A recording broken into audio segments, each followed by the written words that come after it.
Welcome mister ব্যাখ্যা ভাইয়ে চলেছি আরও একটা ভিডিও নিয়ে। অভিনেতা, মডেল, গায়ক, রাজনীতিবিদ, কন্টেন্ট ক্রিয়েটর এবং কবি হিরো আলমকে বেদমভাবে প্রহার করা হয়েছে। তো চলেন একটা ভিডিও ক্লিপ দেখাই, তারপর যা কর কই।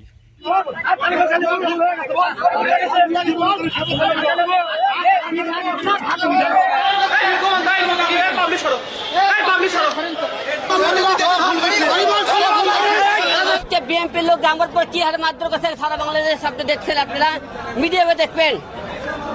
বিএনপি আজকে ক্ষমতা না আসছে, আজকে আমাদেরকে এত পাওয়ার মারধর করলো।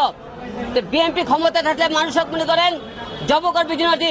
দেখলেন তো দেখলেন না না, এটা আমি মানতেই পারতেছি না। আপনারা এতলা লোক কতটুকু কাফুর সে পরিস্থিতি দিচ্ছেন। এই একটা লোককে মারতে কি এতজন লাগে? সি সি সি সি, এই লোকটার শরীরে কি আছে দেখলেই আমার মায়া লাগে। আমার কিন্তু অলরেডি কান্না চলে আসছে তার উপর অত্যাচার দেখে।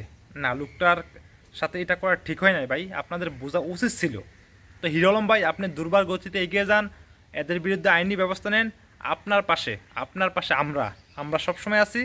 আপনি অবশ্যই আশা করতেছি আইনি ব্যবস্থা নেবেন।